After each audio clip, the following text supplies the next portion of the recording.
Hey guys, I'm Bella with ARC El Paso, and I'm here with Dr. Jordan Maxwell. He is a sports medicine doctor over at Texas Tech Health Sciences Center. So we're talking intermittent fasting. That's something that I've seen online for years now as like a cure-all to dieting. You know, just start intermittent fasting and then you'll become super skinny. Is that true?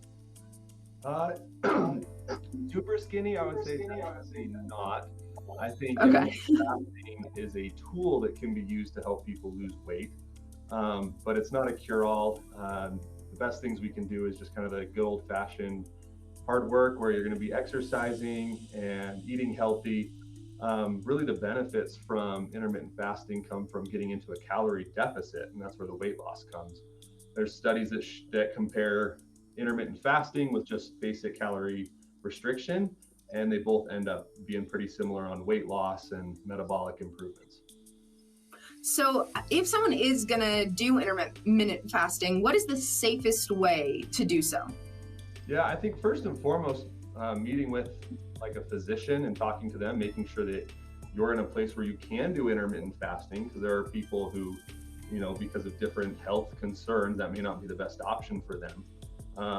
And then finding out what type of intermittent fasting is going to work best for your schedule.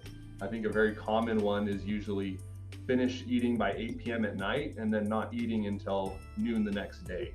And that one can be effective where you're essentially cutting out breakfast, so then you are entering potentially a calorie deficit, which then can help you lose weight.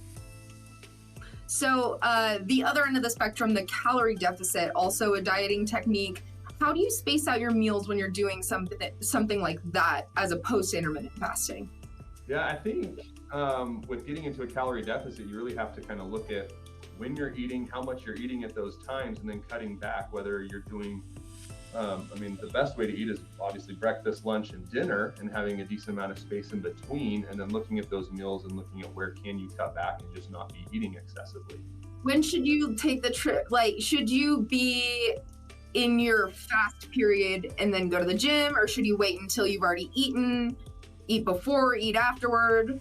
Yeah, I know there's a lot of people who don't like to eat a full meal before they go and exercise, Mhm.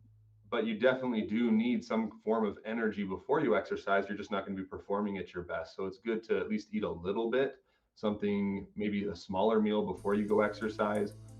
With that said, if you find it easier to be in a fasting state and then go exercise, that's something that can be done too. I've done that and it's worked okay for me, but it's not, I wouldn't stay intermittent fasting for a long period of time. It'd be more of doing it for a short term, trying to lose some weight and then going back to eating a normal, consistent diet.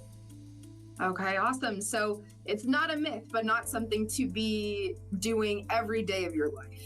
Yeah, it's definitely, you can lose weight doing it, but it's just another tool that we can use to lose weight.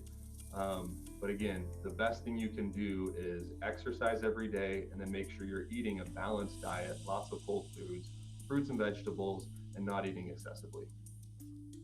Alrighty, so you guys heard it here. Eat your fruits and vegetables and make sure to exercise. Don't just intermittent fast. ARC El Paso will be right back after this break.